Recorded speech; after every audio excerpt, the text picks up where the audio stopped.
Madam అందరికీ నమస్కారం. Sir ఇందులో ఒకటి మన శానిటేషన్ గ్రూప్స్ కాకుండా ఈ మధ్యనే ఒకటి చార్మినార్, సికింద్రాబాద్, ఖైరతాబాద్ జోన్లకి విఐపీల పేరిట ఒకటి శానిటేషన్ 1 year టెండర్ మీరు కాల్ చేసిరా సార్? అందులో ఈ టెండర్లో పెట్టిన షరతులు కూడా ఎట్లున్నాయంటే సార్, గతంలో బీఆర్ఎస్ ప్రభుత్వంలో మీరు ఎవరేమనుకోవద్దు, బీఆర్ఎస్ ప్రభుత్వంలో ఎవరైతే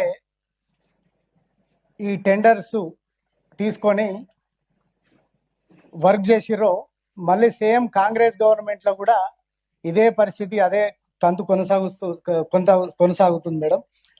ఈ టెండర్ పిలువడు ఏంటంటే మార్నింగ్ షిఫ్ట్ ఒక వ్యక్తికి 300 మీటర్లు ఉన్నదా, ఆఫ్టర్నూన్ 500 మీటర్లు, నైట్ షిఫ్ట్ వచ్చేసి 1 కిలోమీటర్. అంటే ఒక ఏరియాకి 3 చొప్పున పెట్టి మీరు స్వీపింగ్ చేపిస్తా ఉన్న టెండర్ పిలిచినారు. ఇది కాకుండా స్టిల్ ఎత్తనికి గతంలో 1800 ఉండే, ఇప్పుడు 3500 పెట్టారు. దేనికి దీంట్లో 3500 పెట్టాల్సి వచ్చింది చెప్పాల్సిన అవసరం మీ మీద ఉంది. ఇంకోటి ఏంటంటే ఇక్కడ మీరు టెండర్ ప్రక్రియలు మీరేం పెట్టారు, మార్నింగ్ షిఫ్ట్కి 300 మీటర్లు, ఆఫ్టర్నూన్ 500, నైట్ షిఫ్ట్ 1 కిలోమీటర్ పెట్టారు కదా. ఇప్పుడు మా గ్రూప్స్కి మాకు ఇచ్చిన లేబర్ ఉన్నారు. ఇప్పుడు మా డివిజన్లలో వాళ్ళకి ఒక్క వ్యక్తికి 800 మీటర్లు ఇచ్చారు, ఇంకా పైన ఉన్నాయి. ఇది కాకుండా మళ్ళీ మెయిన్ రోడ్స్ వాళ్ళు ఫస్ట్ అక్కడ మెయిన్ రోడ్స్ స్వీపింగ్ చేసుకొని వచ్చి ఇంటర్నల్ కాలనీలు స్వీపింగ్ చేయాలంటే అది 1.5 కిలోమీటర్ 2 కిలోమీటర్ వరకు కూడా వస్తున్నది. ఎక్కడ కూడా స్వీపింగ్ అవుతలేదు మేడం. మరి ఇక్కడ మేడం మీ ప్రైవేట్ టెండర్లు ఇట్లా ఇచ్చుకుంటున్నారు, విఐపి ప్లేస్లని, విఐపి జోన్లని మీరు ఇట్లా పెట్టేసుకుంటున్నారు. మీకు ఇష్టం వచ్చిన జోన్లల్లో మీకు ఏడేడక లాభాలు ఉంటాయో అక్కడక్కడ విఐపి జోన్ల పేరు ఇట్లా టెండర్లు పెట్టి ఎక్స్మో, ఈ కంపెనీ పేరు కూడా మేడం గతంలో బీఆర్ఎస్ ప్రభుత్వ హయాంలో కూడా మరి ఎవరిని పట్టుకొని అప్పుడు ఆయన టెండర్ తీసుకున్నాడో ఇలా కోట్ల రూపాయల అవినీతి జరిగింది. ఎక్స్మోరా ఏజెన్సీ,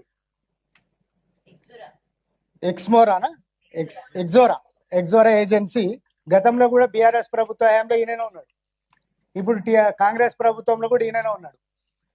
నేను లాస్ట్ టైం కూడా మీకు అడ్వర్టైజ్మెంట్ డిపార్ట్మెంట్ కూడా చెప్పిన, ఏదైతే బీఆర్ఎస్ ప్రభుత్వ హయాంలో జరుగుతున్న అవినీతి మీ ప్రభుత్వ హయాంలో కూడా జరుగుతున్నదని చెప్పి ఎన్నిసార్లు చెప్పినా కూడా అది పక్కన పెట్టేసారు అడ్వర్టైజ్మెంట్ డిపార్ట్మెంట్. కోట్ల రూపాయల అవినీతి జరిగింది. జిహెచ్ఎంసీ బడ్జెట్లకు రాకుండా దాదాపు 1000 కోట్ల రూపాయలు మన అడ్వర్టైజ్మెంట్ డిపార్ట్మెంట్ నష్టం జరిగిందని చెప్పినా కూడా పక్కన పడేసారు.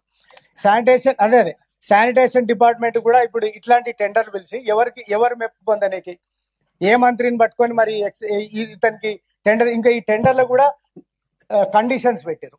ఈ అర్హతలు ఉన్నోడే రావాలి, ఊగటానికి చెత్త ఎత్తనికి కూడా ఏం కండిషన్స్ పెడతారు మేడం?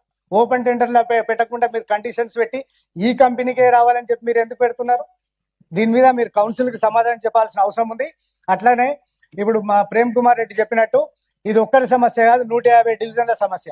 రేపు మేము కార్పొరేటర్లుగా దిగిపోయిన తర్వాత ప్రజలను పట్టించుకునే నాదుడే ఉంటాడు. మరో సంవత్సరం వరకు మీరు ఎన్నికలు పెడతారో పెట్టారో తెలియదు. ఈరోజు ప్రతి డివిజన్లో 50 మంది సిబ్బంది ఉంటే 50% మాత్రమే ఆడ స్వీపింగ్ జరుగుతున్నది.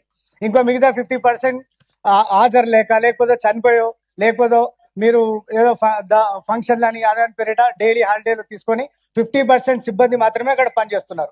మిగతా 50% పని ఎక్కడ చేయాలి? కాలనీలలో మా ప్రధాన సమస్య ఈ స్వీపింగ్ సమస్య ఉన్నది. మీరు వీళ్ళకి ఇచ్చిన సమస్యనే ఇప్పుడు 300 మీటర్లు ఇట్లా ఈ చొప్పున పెట్టండి. ఇంకోటి ఇప్పుడు ఈ టెండర్ పిలిచిన తర్వాత మళ్ళీ ఈయనకే ఉపయోగిస్తారా, మళ్ళీ స్పెషల్గా మళ్ళీ మన సిబ్బంది పోయి అక్కడ పనిచేస్తారా?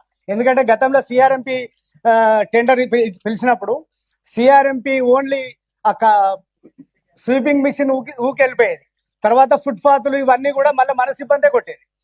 మరి అట్లాంటి ఎగ్జామ్షన్ ఈయనకు కూడా ఇచ్చి మళ్ళీ దాని లెక్కనే చేస్తారా? దీని మీద స్పష్టమైన సమాధానం చెప్పాలి సార్. అట్లాగే మాకు ఈ సిబ్బంది విషయంలో కూడా వెంటనే దీని మీద చర్యలు తీసుకోవాలని చెప్పి విజ్ఞప్తి చేస్తూ సెలవు తీసుకుంటున్నాం.